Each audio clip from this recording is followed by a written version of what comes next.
The U.S. economy is in dreadful limbo, and at this point, every American wants to know, how bad can it get? Well, one answer being proposed is that the historical collapse of the Soviet Union is a clear model for America's future. And joining me now is Dmitry Orlov, the man who proposed this theory that is gaining extremely popular ground. Thank you for joining me, Dmitry. Thank you. Great to be with you. You argue that the U.S. will soon turn into the former USA. What do you mean? I've been looking at this for a couple of decades now, ever since the collapse of the Soviet Union, which I watched. And ever since then, it had occurred to me that the United States is basically following the same trajectory as the Soviet Union followed. The timing is, of course, different, but a lot of the things that doomed the Soviet experiment are also in the process of dooming the American experiment. And this revolves around politics, around militarism, around energy, and many other factors as well. Your book is called Reinventing Collapse, the Soviet Example and American Prospects. If you had to pick out your strongest correlation between the collapse of the Soviet Union and what's taking place now in the U.S., what would your argument be? Inability to grow the economy, resulting in debt that has to be taken on at a completely unsustainable rate. What do you believe that the Obama administration should be doing now that you argue they're getting wrong? They're trying to restart the economy. They have learned nothing from the run-up in commodities prices that preceded this collapse. And so restarting the economy is the wrong move. They have to start building a different economy based on, not on continuous growth and exponential expansion, but sustainability. And in fact, they could do pretty well even if they didn't grow the economy, provided they did a good job and provided for the welfare of the people in the country, gave them the basics, gave them food and shelter and transportation and security. So what do you have then left? Just a country that's surviving? Yes, and in fact that's pretty good, because if you compare that to the Soviet example, a lot of people died unnecessarily. A lot of lives were ruined and cut short. There was a flood of refugees. That is all completely avoidable here. So what you're arguing is that the collapse of America is unavoidable. What Americans can prepare for is how bad the consequences you say will get.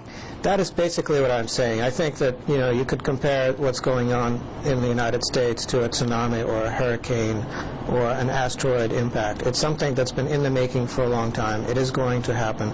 And talking about averting it is just basically a waste of time.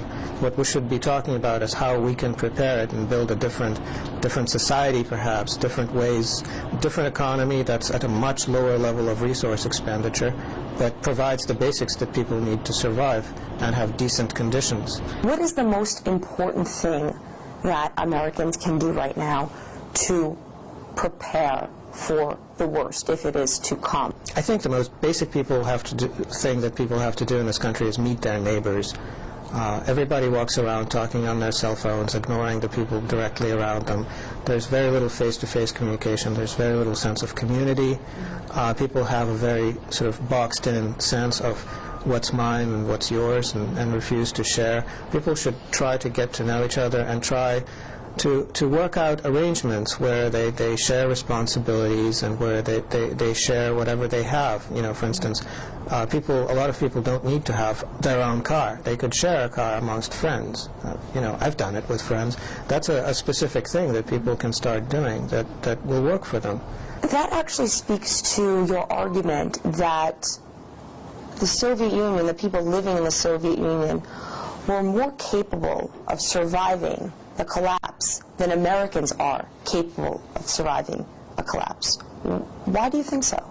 Well, that is actually a big part of my argument, which is in a collapse, a lot of positives become negatives and vice versa. So, for instance, the housing crisis in Russia meant that, families were living in cramped apartments, 3 generations all living together on top of each other. Well, after collapse, it means that they were on hand to help each other. So the grandparents could take care of the children while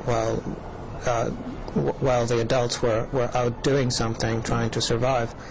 And, big communal apartments, of course, are not that great, but they're very cheap to heat. So if you have a fuel crisis, it's very helpful, much better than, suburban housing. Many other examples like that. Private cars are convenient, and public transportation not so. But if you have a gasoline shortage, then you have public transportation. That can be a lifesaver. Your predictions on the security of this country are quite frightening, and you base your theory on the instability you witnessed following the collapse of the Soviet Union. Well, I was in Russia during periods of time when people thought I was insane to even go there. And during that time, some friends of mine got killed. A lot of people got mugged and terrorized. And I just saw the environment. I would get on a train, and, some of the passengers were escorted on board by soldiers armed with Kalashnikovs, because that was the security environment. I heard of, various rent-a-cop schemes where you have to pay off a policeman to do this and that. Once there's a collapse, the only skills they have are these violent skills involving weapons, and that's how they make money. So unless somebody finds something useful for them to do, work in security, then they'll go into business for themselves, and so much the worse for everyone else. This country maintains over 1,000 overseas military bases. Once those budgets start dwindling because the tax base is shrinking and the deficits can't be financed, those soldiers will have to be brought back, and those bases will have to be shut down. So that means a lot of soldiers and no economy, no domestic economy to reintegrate them into. The prison population is per capita largest in the world, and right now it's being whittled down. California is in the process of releasing, I think, 50,000 of them. A lot of states will end up paroling prisoners, so there will be a flood of prisoners, basically in the same situation, where there isn't a domestic economy for them. They will have to find some way to find what they need, possibly through violence. Dmitry, what should people be doing with their money right now? Because the popular answer is buy gold. But what if people only have a little bit amount of savings? What should they be doing with their dollars? The easiest thing to do with a little savings is to start a tiny little business, not necessarily a going concern, but get the tools together. So if you're good at carpentry, buy carpentry tools and supplies. If you're good at sewing, for instance, get a really good sewing machine and everything you need to do that. Because in the future, you will be able to survive by making money with these things, when the money itself is gone and the money you have now is worthless.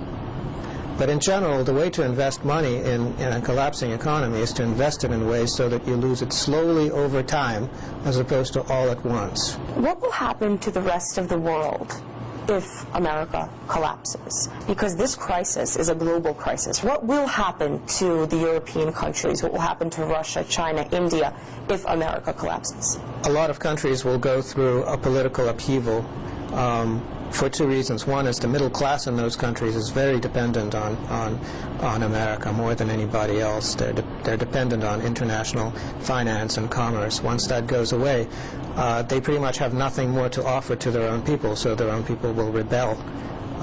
So there will be a conflict between these middle-class elites and all of the populations that they have been nominally in charge of all these years while the times were moderately good.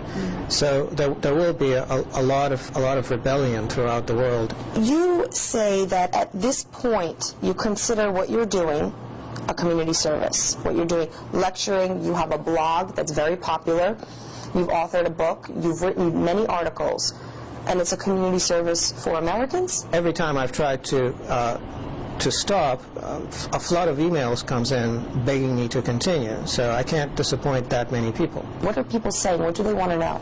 A lot of people ask the same question over and over again, which is when. I get desperate emails. I have a bride in the Ukraine. Will the United States hold together for the next 6 months because it'll take us that long to get a visa? That sort of thing. That was one of the most desperate pleas I got so far. But a lot of people want to know about timing, and I can't give them that information. What I can do is point people towards a great deal of resources on how they can help themselves and restructure their lives and try to get out of debt, for instance. Maybe take up a little bit of farming so that they have some food coming in. From what I read, you proposed that if people are paying rent or a mortgage, you don't have to pay anymore. If you go to work don't overwork yourself, because that job is going to come to an end either by the person getting fired or quitting. Is that a little bit radical? You're saying don't pay your bills and don't try hard at work? A lot of my proposals are basically dares. I dare people to think through the consequences, and I'm hoping that that helps people get off the autopilot and actually live in ways that are more meaningful. Mm-hmm. That they begin to understand why they're doing what they're doing. I don't expect, actually, everybody to go into foreclosure by listening to my talk.